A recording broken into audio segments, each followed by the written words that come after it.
Students, आपका हमारे channel ITI hub में स्वागत है। आज हम लोग न्यू टॉपिक स्टार्ट करने जा रहे हैं जो कि है आपका मैग्नेटिक टर्म्स एंड इलेक्ट्रोमैग्नेटिज्म। ठीक है, सबसे पहले टॉपिक हम लोग डिस्कस करेंगे मॉलिक्यूलर थ्योरी ऑफ मैग्नेटिज्म। ठीक है, चुंबक का आणविक सिद्धांत। चुंबकत्व का आणविक सिद्धांत।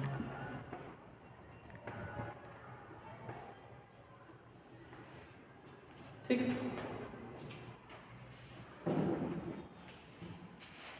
अब देखिए इसको समझने के लिए पहले सपोज दैट मान लेते हैं हम लोग ये कोई चुंबक है, ये कोई आपका चुंबक है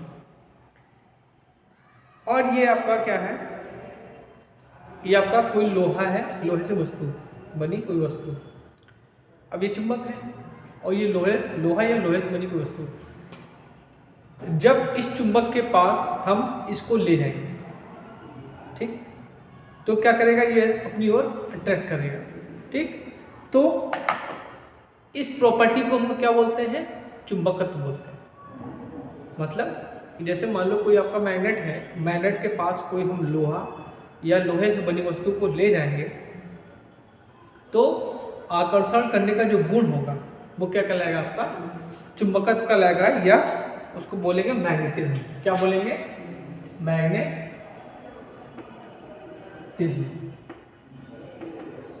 जैसे मान लीजिए कोई आपका चुंबक है ना, चुंबक, ये आपका कोई चुंबक हो गया और यहाँ पे कोई वस्तु है लोहे से बनी हुई, लोहा या लोहे से बनी हुई वस्तु। इसको हम यहाँ इसके पास ले जा रहे हैं, इसके पास ले जा रहे हैं, तो क्या होगा, इस पे एक फोर्स वर्क करेगा, इस पे एक फोर्स लगेगा। ठीक, वो फोर्स क्या करेगा, इसको अपनी ओर खींचेगा। ठीक है, तो अपनी ओर खींचने का जो गुण होता है वो आपका कहलाता है मैग्नेटिज्म कहलाता है। ठीक है, ठीक,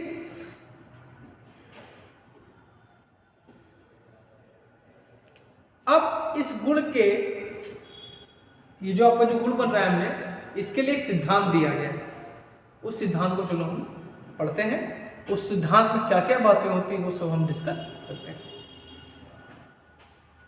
जैसे मान लीजिए कोई आपका ये मैटर है, कोई आपका चुंबक है। अब देखो कोई भी आपका कोई भी पदार्थ होता है, चुंबक के पदार्थ ही है, तो उसके अणु जो होते हैं उनमें भी क्या होता है, ये जो मान लेते हैं इसके अणु है, तो इनके अंदर भी क्या होते हैं, दो पोल्स होते हैं। क्या होते हैं, दो पोल्स होते हैं। ठीक, मतलब कह सकते हैं कि क्या होता है, लोहा हो या चुंबक हो, चुंबक या लोहा, उनके अणुओं में क्या होता है, इनके अणुओं में नॉर्थ और साउथ पोल होते हैं। अर्थात क्या कह सकते हैं कि ये स्वयं एक चुंबक की भांति कार्य करते हैं। चुंबक में क्या होता है, नॉर्थ एंड साउथ पोल होते हैं। ठीक है, तो इन्होंने बताया कि कोई आपका लोहा हो या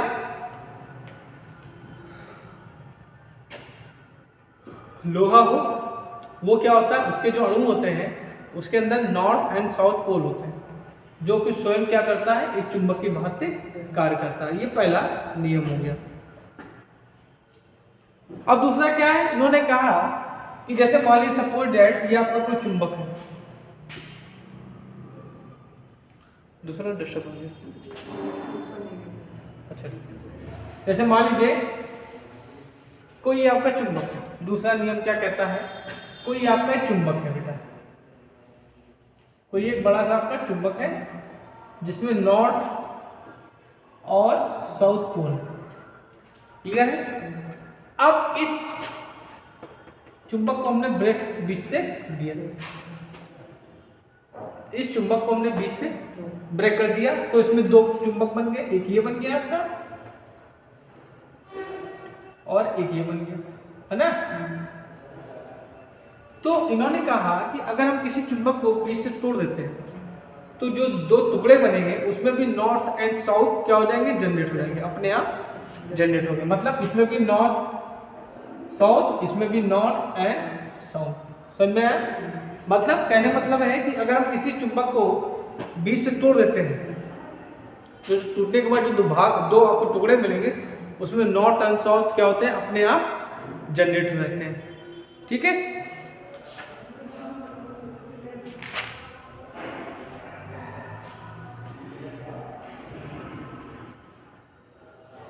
अब देखो तीसरा पॉइंट उन्होंने ये बताया कि ये आपके, जैसे मान लीजिए कोई आपका ये है, कोई आपका पदार्थ है, अब पदार्थ में इलेक्ट्रॉन होंगे, ठीक। तो इन्होंने बताया कि जो आपका चुंबकत्व का गुण होगा, जैसे आपका कोई पदार्थ है, लौह पदार्थ है, उसके अंदर जो चुंबकत्व का गुण होगा वो किसके कारण होगा, इलेक्ट्रॉन के कारण होगा। किसके कारण होगा, इलेक्ट्रॉन के कारण होगा। तो मान लेते हैं इलेक्ट्रॉन होगा आपके,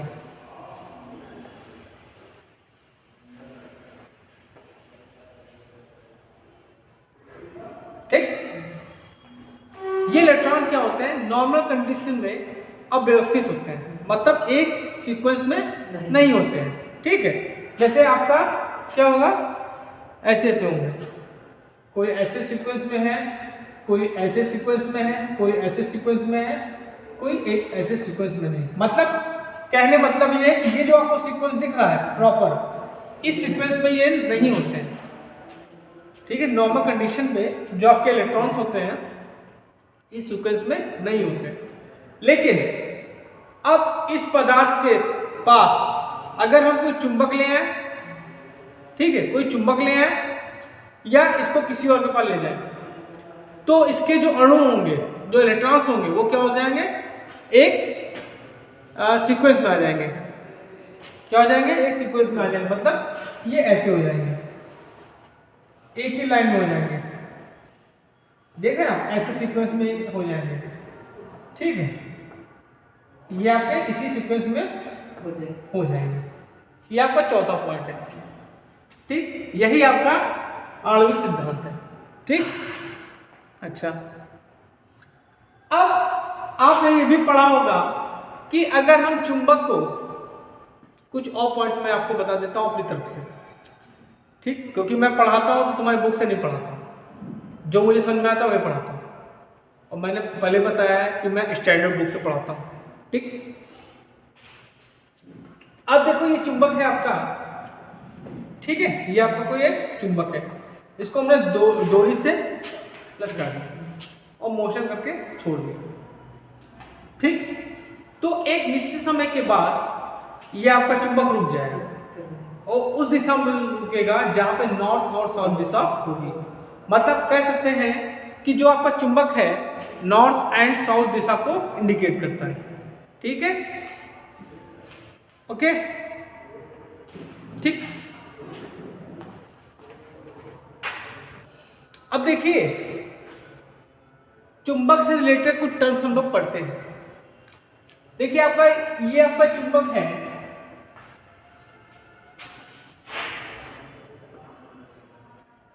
ठीक। तो पहला पॉइंट क्या है, चुंबक में दो पोल होते हैं, नॉर्थ एंड साउथ।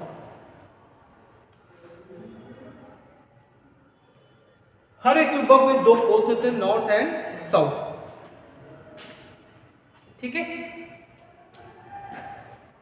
इनको हम लोग क्या बोलते हैं, पोल्स बोलते हैं। क्या बोलते हैं, पोल्स बोलते हैं। इनको क्या बोलते हैं हम लोग, पोल्स बोलते हैं, ठीक है।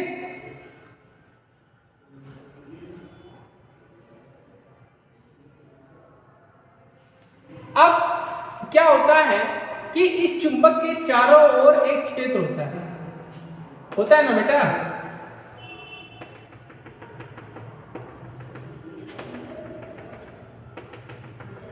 ठीक है। चुंबकीय बल रेखाएं, चुंबकीय बल रेखाएं मतलब काल्पनिक रेखाएं, इन्हीं से आपका चुंबकीय क्षेत्र बनता है,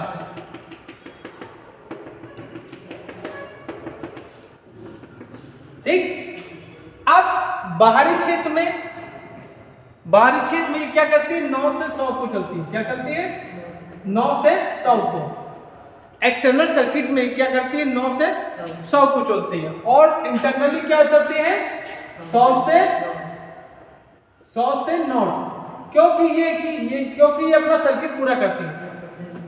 जैसे आपकी करंट होती है, वैसे ही आपकी चुंबकीय बल रेखाएं भी अपना एक सर्किट पूरा करती है। ठीक है? क्या कहेंगे कि बाहरी क्षेत्र में ये 9 से 100 चलती है और इंटरनल क्षेत्र में ये 100 से 9 चलती है। क्लियर है? अच्छा, अब चुंबकीय क्षेत्र क्या होता है? चुंबकीय क्षेत्र जो होता है इन चुंबकीय बल रेखाओं से मिलकर बनता है। ठीक? अगर हम यहां पे कोई टुकड़ा ले जाए लोहे का, ये मान लीजिए कोई आयरन का टुकड़ा, और अगर हम यहाँ पे बेटा कोई आयरन का टुकड़ा ले जाएंगे तो मान लीजिए यहाँ पे इसका चुंबकीय क्षेत्र यहाँ तक है। ठीक? तो ये क्या करेगा?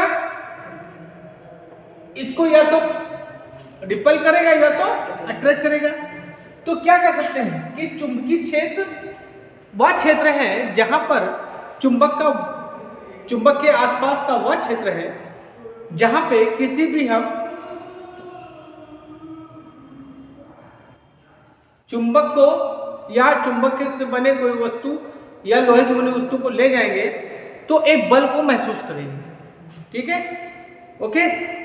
अच्छा, अब इन चुंबकीय बल रेखाओं की संख्या को हम लोग क्या कहते हैं? फ्लक्स कहते हैं। चुंबकीय बल रेखाओं की संख्या को क्या कहते हैं हम लोग? फ्लक्स कहते हैं। और जो चुंबकीय बल रेखाएं होती हैं हम लोग को किसमें नापते हैं? मैक्सवेल में। ठीक है? किसमें नापते हैं? मैक्सवेल में नापते हैं। और 1 वेबर बराबर क्या होता है? 10 की घात 8 मैक्सवेल।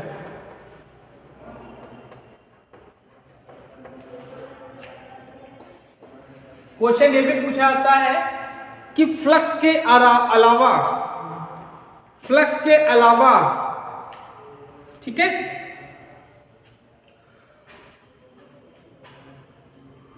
वेबर के अलावा फ्लक्स का यूनिट क्या है? तो मैक्सवेल की होती है। ठीक है? ओके। अच्छा, चुंबकीय क्षेत्र पढ़ा दिया हमने तुमको। अब चुंबकीय फ्लक्स क्या है कि चुंबकीय बल रेखाओं के समूह को हम लोग फ्लक्स कहते हैं। चुंबकीय बल रेखाओं के समूह को हम लोग फ्लक्स कहते हैं। और इसको रिप्रेजेंट किससे करते हैं? पाई से। ये क्या है आपका? Magnetic flux.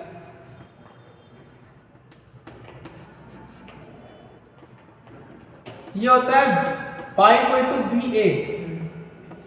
ठीक? अगर इसकी यूनिट की बात करें तो वेबर। क्या यूनिट होती है इसकी? वेबर। जो मैग्नेटिक फ्लक्स होता है उसकी यूनिट क्या होती है? वेबर होती है। और 1 वेबर बराबर होता है 10⁸ मैक्सवेल। अब आते हैं चुंबकीय फ्लक्स घनत्व। मतलब चुंबकीय फ्लक्स घनत्व क्या है कि किसी चुंबकीय क्षेत्र में किसी चुंबकीय बल रेखा के लंबवत तल के इकाई क्षेत्रफल से गुजरने वाली चुंबकीय बल रेखाओं की संख्या को क्या कहते हैं? चुंबकीय फ्लक्स घनत्व कहते हैं। मतलब यहां से अगर हम निकालें phi is equal to B A, तो बी इज इक्वल टू क्या हो जाएगा? फाई बाई ए हो जाएगा। या कह सकते हैं वेबर पर मीटर स्क्वायर। ठीक है? या इसकी यूनिट और होती है टेस्ला। बहुत क्वेश्चन आता है।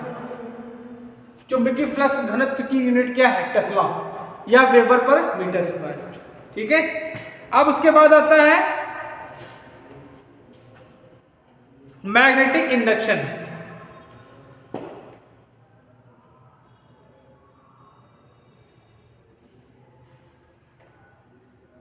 ठीक? अब देखो मैग्नेटिक इंडक्शन क्या होता है, इतना क्लियर है। अब आते हैं, हम बात करते हैं मैग्नेटिक इंडक्शन क्या होता है।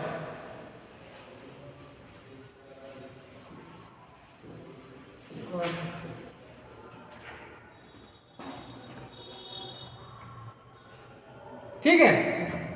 अब जैसे मान लीजिए मैग्नेटिक इंडक्शन,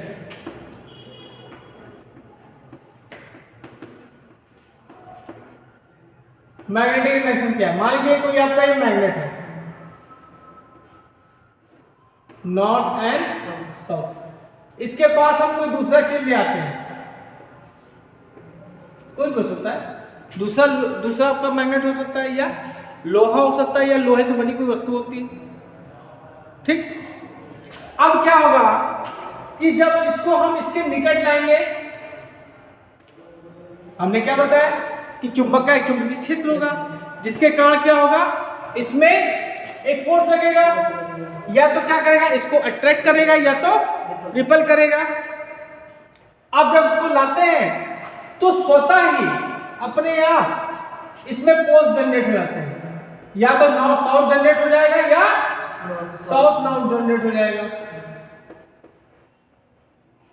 ठीक, ओके। इस प्रोसेस को हम लोग बोलते हैं मैग्नेटिक इंडक्शन, समझ में आया? अच्छा, अब देखो चुंबकीय परिपथ क्या होता है। चुंबकीय परिपथ मैग्नेटिक सर्किट,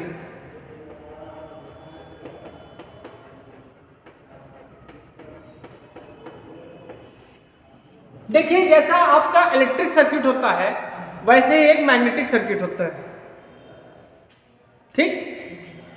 अब जो मैग्नेटिक सर्किट होगा वो किससे बनेगा? चुंबकीय बल रेखाओं से, ठीक। जो मैग्नेटिक सर्किट होता है ये आपका चुंबकीय बल रेखाओं से बनता है, मतलब कि वह परिपथ जो चुंबकीय बल रेखाओं के द्वारा बनाया जाता है उसको हम लोग बोलते हैं मैग्नेटिक सर्किट, ठीक। जैसे आपका इलेक्ट्रिक में पढ़ा होगा कि सर्किट आपको क्लोज होना चाहिए, इसी तरह आपका मैग्नेटिक सर्किट भी क्लोज होना चाहिए, अन्यथा आपका फ्लक्स लीक हो जाएगा, फ्लक्स लीक हो जाएगा, क्लियर है? अब इसके बाद आते हैं हम लोग चुंबकीय वाहक बल। चुंबकीय वाहक बल जो होता है बेटा, जैसे आपका विद्युत वाहक बल होता है वैसे ही आपका चुंबकीय वाहक बल होता है। विद्युत वाहक बल क्या करता था?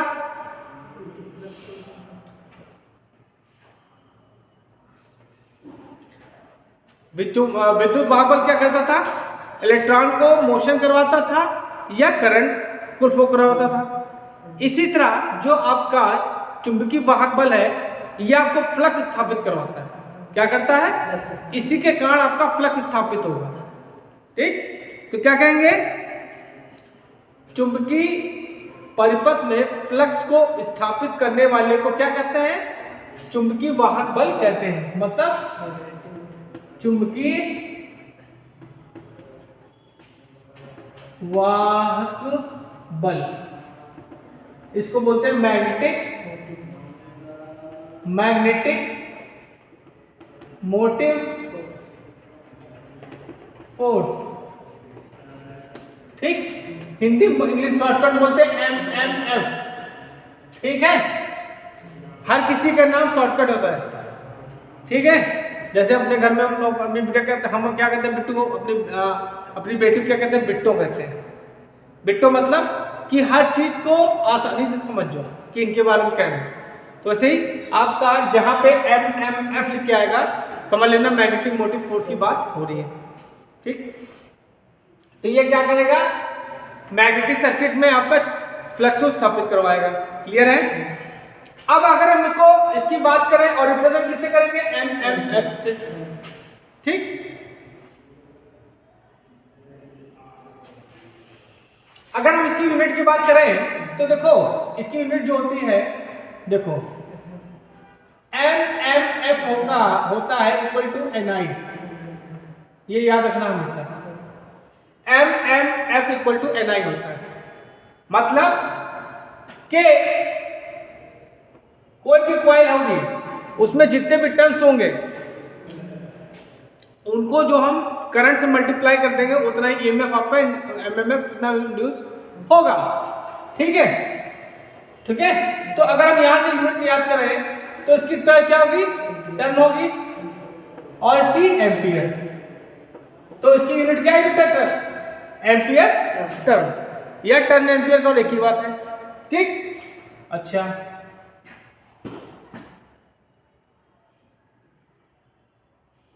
अब आते हैं इसके बाद रिलेक्टेंस आते हैं।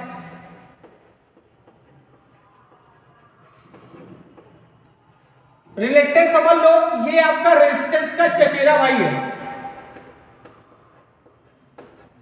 रिलेक्टेंस जो है आपका रेजिस्टेंस का चचेरा भाई है। चचेरा भाई क्या? अबे चाचा का लड़का है, चाचा का लड़का तो कुछ ना कुछ तो गुण होंगे, होंगे ना।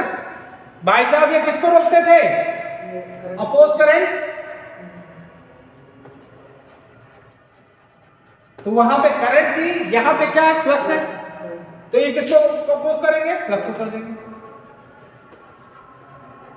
Oppose flux, oppose current. मतलब कि चुंबकीय क्षेत्र में या चुंबकीय सर्किट में फ्लक्स का विरोध करने वाले को हम लोग बोलते हैं रिलेक्टेंस। हिंदी में बोलते हैं प्रतियास, प्रतियास या प्रतिष्ठम्भ, प्रतिष्ठम्भ। हिंदी भी जानना जरूरी है, कभी कभी हिंदी बोल लेता है। ठीक है, ठीक, अच्छा। तो ये क्या करता है? फ्लक्स को स्थापित होने से रोकता है। और इसको रिप्रेजेंट किससे करते हैं? एस से करते हैं, कैपिटल से, एस से। ठीक, अच्छा अब इसकी यूनिट की बात करें,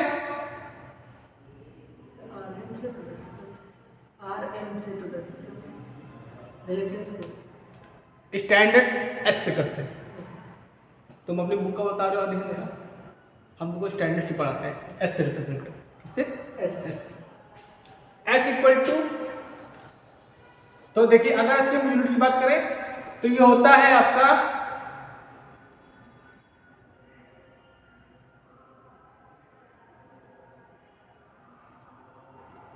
five into S equal to N I. ये याद रखो, क्या याद रखो? Five into S equal to N I. So अगर हम एस की वैल्यू निकालें तो क्या हो जाएगा? एन आई अपॉन 5 हो जाएगा, होगा? अच्छा, इसकी यूनिट क्या होती है? एम्पियर टर्न, और इसकी यूनिट वेबर। तो एस मतलब इसकी यूनिट क्या आ गई? एम्पियर टर्न पर, यही यूनिट होती है। ठीक है।